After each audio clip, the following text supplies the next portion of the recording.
pense qu'on va reprendre cette conférence. Merci de votre persévérance, de votre curiosité. Merci aussi aux Parisiens. Vous m'entendez bien, les Parisiens, les quelques Parisiens que je vois du... Vous m'entendez bien, oui? Bon. Alors ce matin, on a évoqué Colchic, la base de données métrologiques qui mettait en évidence les multi-expositions au milieu professionnel. On a parlé également de MIXI, l'impact de ces co-expositions sur la santé. Il reste peut-être à trouver un outil qui soit capable, avec un prélèvement, de mettre en évidence ces multi-expositions. On ne va pas multiplier systématiquement les prélèvements pour identifier la nature des agents chimiques qui se trouvent sur le terrain en milieu professionnel. Et vous allez voir qu'il existe déjà un outil. En fait, au départ, c'était le NIOSH qui l'avait mis au point. Et puis, Benoît l'a déterré il y a quelques années, il y a 7 ans de ça. Il l'a amélioré considérablement en y mettant un... Qu'est-ce que tu y as mis? Rappelle-moi voir. Tu y as mis un étalon interne. Un étalon interne. Voilà. C'est un outil donc, qui s'appelle un outil de screening d'atmosphère avec un tube multi-lit. Vous allez voir, ça paraît un peu abscon comme ça, mais après la présentation de Benoît, tout va s'éclairer. Donc Benoît, à toi. Oui, donc c'est une application pratico-pratique qui associe en fait, qui est d'abord aux préleveurs qui sont en charge d'identifier dans une atmosphère les différents polluants qui peuvent être présents, et qui associe en fait 2 outils. Que le premier, c'est le screening d'atmosphère particulier, qui est le tube multi-lit. Donc là, j'ai apporté une pompe avec un tube multi-lit. Donc, comme son nom l'indique, on voit bien qu'il y a plusieurs lits d'absorbants dans le tube. Et donc, l'autre outil, on a parlé ce matin. On entend? Oui. Non, pas bien. Il faut vraiment que je colle, là. Celui-là. Deuxième essai. Ça va mieux? Oui, bon. Le deuxième outil dont on a parlé ce matin, eh bien, c'est MIXI. Alors, dans une première partie de mon exposé, je n'ai pas l'intention de rentrer très profondément dans les détails techniques. C'est simplement exposer l'intérêt du screening. Et puis, à l'aide d'une illustration, eh bien, je pourrais montrer aussi l'intérêt de MIXI dans une deuxième partie. Ah non.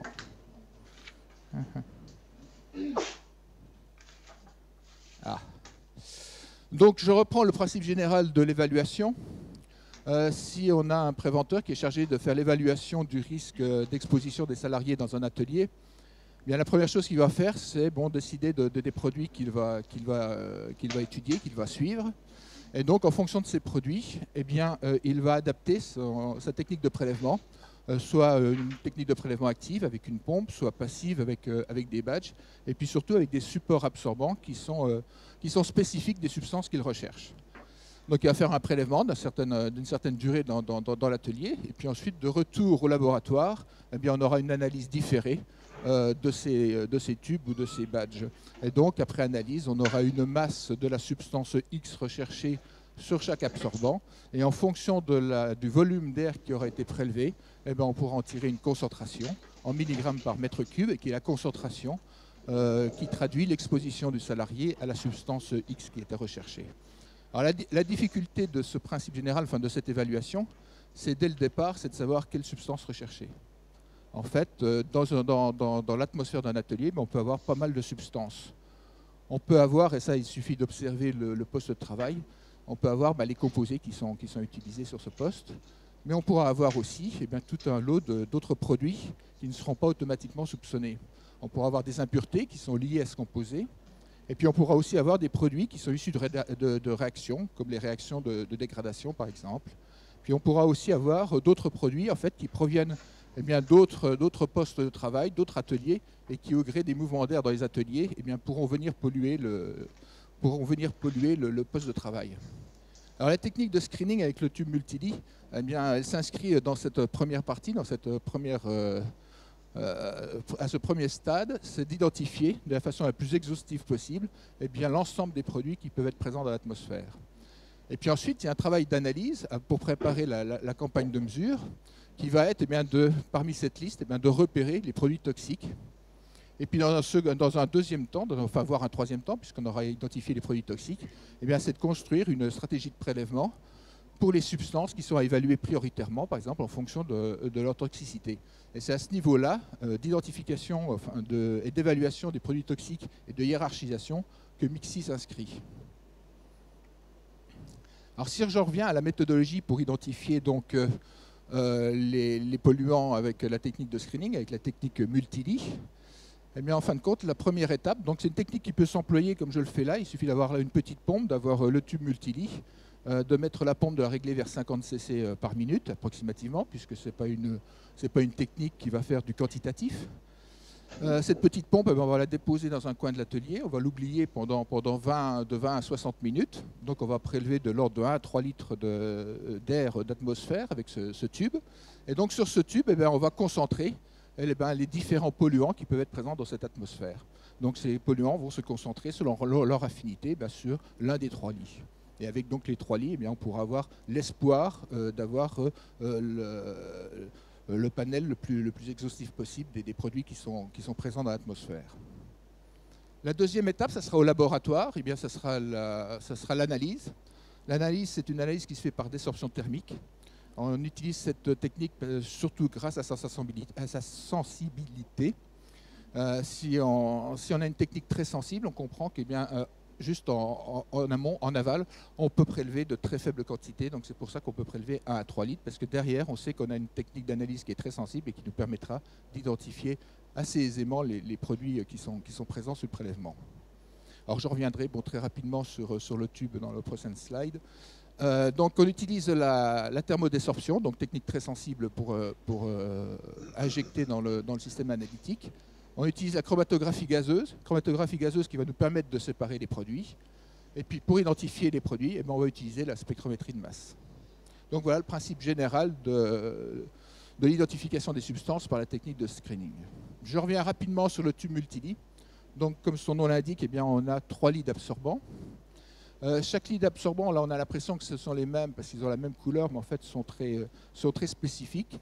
Ont chacun une force de rétention différente, c'est-à-dire qu'ils vont piéger certaines classes de molécules. Alors généralement en tête du tube, c'est sensible. On va y revenir. Tac, tac. Je ne me trompe pas, voilà. En tête du tube, pendant le prélèvement, les molécules les moins volatiles, les moins lourdes, vont principalement s'absorber sur le premier absorbant, l'absorbant A. Et puis on aura un absorbant de force rétensive, donc de puissance de piégeage, si je puis dire, schématiquement vis-à-vis des molécules, un peu plus fort, donc qui sera passé juste derrière, donc qui retiendra des molécules qui sont moyennement volatiles, enfin déjà plus volatiles que celles qui auront été piégées, celles qui seront passées à travers A. Et puis en fait, on aura en toute fin un troisième absorbant qui lui va capter, qui est très rétensif et qui va capter les molécules les plus volatiles, les plus légères. Donc pendant le prélèvement, on va faire balayer l'atmosphère à travers ces 3 lits, et donc on va avoir piégeage des molécules. Et puis ensuite, de retour au laboratoire, lors de la désorption, lors de l'analyse, ce tube, on va le chauffer à une température de l'ordre de 320 degrés. Donc on va avoir un apport calorifique important, et puis donc on va décrocher ces molécules, et on va les entraîner directement avec un flux d'hélium dans le système d'analyse, sans passer par une dilution solvant, comme on le fait plus classiquement. Alors pour illustrer maintenant l'apport de MIXI, j'ai repris une intervention qu'on avait faite pour la validation de la technique de screening, qui avait été faite dans un chantier naval qui fait du bateau de loisirs. Mais quand même d'une certaine taille. Voilà. Donc ce sont des coques qui sont en polyester, polyester qui est un thermodurcissable, et c'est par mise en présence avec du styrène que l'on obtient la résine finale, enfin la structure finale, et avec une armature en fibre de verre. Donc on voit sur photo, on voit le moule. Donc c'est dans ce moule que va être fait la coque. On voit ici donc les différentes personnes qui interviennent. Donc il y en a une qui installe la fibre de verre. Il y en a une autre derrière qui va donc injecter sur la surface la résine et le styrène. Et puis il y a une troisième personne qui passe. C'est très manuel avec un rouleau pour enlever les bulles en fait de la strate qui est mise en place. Et en fait, cette coque va être fabriquée par répétition de ces opérations. On va faire 7 à 10 couches selon les endroits de la coque de polyester, donc stratifié et armé de laine de verre. Et la couche finale, eh bien là, on utilise un gel coat donc pour donner l'aspect brillant, pour donner l'aspect lisse à la coque de bateau. On va utiliser donc le gel coat qui est le gel coat, c'est une dilution. C'est une dilution de la résine dans de l'acétone avec une charge minérale. Et donc au milieu de cet atelier eh bien, a été déposée une pompe et un tube. Et pendant une cinquantaine de minutes, eh bien, on a prélevé, ce qui fait de l'ordre de 2,5 litres par minute. Et de retour au laboratoire, eh bien, on a analysé donc, le tube.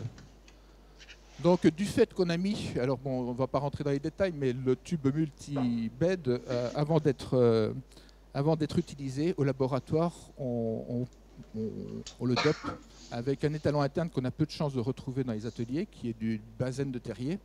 Et donc avec ce benzène de Terrier, avec ce pic de référence, on peut faire une semi-quantification. Donc de retour au laboratoire, on a retrouvé du styrène et de l'acétone. Bon, c'était les solvants qu'on attendait dans ce genre d'atelier, avec donc une quantification aux alentours de 50 et de 100 mg m3. Mais par contre, on a retrouvé, et ça on n'attendait pas, un certain nombre d'autres produits. Alors en tout, il y avait plus de 30 produits, mais là j'ai mis ceux qui étaient à la hauteur du milligramme par mètre cube. Et on a retrouvé la méthyléthylcétone, qui est un solvant minoritaire du catalyseur. On a retrouvé diméthyl et dibutylphtalate, qui sont des solvants et des impuretés aussi du catalyseur, qu'on retrouve aussi dans le gel coat. On a retrouvé du toluène, de l'hexane, de l'heptane, qui sont des impuretés du styrène. Et puis on a retrouvé du benzaldéhyde, qui est un produit de dégradation du styrène.